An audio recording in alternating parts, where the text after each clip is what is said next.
از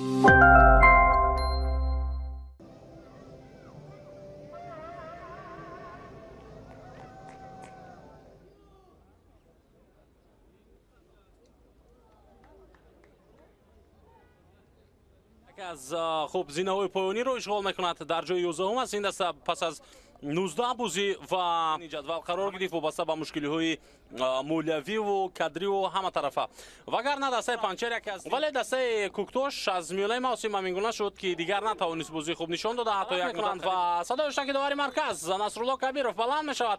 از مرکز میدان بازی آغاز میگردد بین دسته‌های پنچر و برقچی و ما اکنون با هجوم نوبتی دسته پنچر رسولی تو با داخل جریمه گل ضربه بسیار و حالت بسیار عالی بود برای حساب را کشیدن.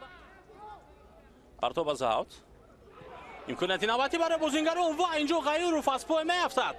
اما بیاموزن حمله نوبتی در اجرای بازیگران پنچر بسیار عالی ضربه و دروازه‌بان این حالت را برطرف کرد. و امکانیت برای عزیزبک دلیف رسولی او با داخل جریمه گل ضربه نوبتی و آفساید. پرتابی او با جریمه گل و نه پس به داخل جریمه گل ضربه جانبی دروازه پنچر.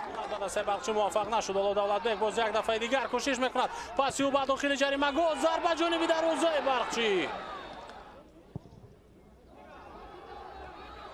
دولتبک با جریمه گل وارد می شود و در این حالت با او فشار می آورد شهریار. عزیزبک دلیف عکس الهجومی دسته برقچی پس او با شهرزاد رجبوف دلیف یک به یک با دروازه‌بان میبرد. دو دفاعگر از پس او ضربه عزیزبک دلیف و گل.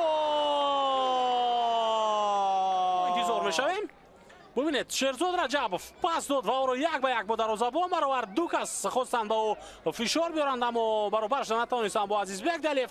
البته حملهگران در فوتبال محض با سرعت تیزی خود در بسیاری از رجبوف امکانیت برای ارسال توپ است به داخل جریمه گل. عزیزبک دلیف ضربه به سر هجوم دیگری دسته پنچر. توپ در جریمه گل برقچی فرصت برای زدن ضربه و ضربه هم میزند در این حالت. ولی حالا اکنون این دسته در حال قرار دارد که در 5 بازی آخری خود حتی شکست نخورده است.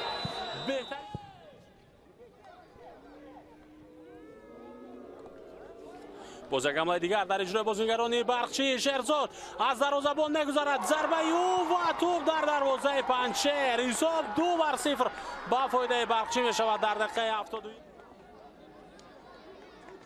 حالت پیش آمد که حساب هم تغییر یافت. 4 دفاعگر چی؟ دلیف از یک نفر میگذارد فرصت میجد برای زدن ضربه و ضربه خوبی او اما این دفعه پرتابی او ضربه با سر جانبی دروازه برقچی و این حالت رو کاپیتانی بازیگران پنچر شرالیف فرسالی او با داخل جریمه گل و دروازه‌بان اودینایف پس او زمینی و ضربه نوبتی جانبی دروازه کوهای گاتسن. پنچر در بازی امروزه برای زدن گل بسیار حالت خوفناک و برطرف می شود همین وضعیت. باز یک ضربه ببینید اینجا دروازه‌بان موقع خود را از دست داد و امکانیت برای نگونگنگ به میان آمد. او ضربه زد داور پنالتی خواهد گذاشت. نه داور صدای اشتراک خود را بلند میکند و او اینجا کمی باز داشت بازیگران را که وقتی باقی مانده پشت سر شود. پایان میرسد. عزیزبک دلیف و شهرزاد رجبوف مؤلفان گل‌های دسته برقچی هستند و تبریک میگویم این غلبه مشکل و خیلی مهم را برای دسته برقچی. این دسته با کسب 19 امتیاز به جای 9 میبرد. پس از این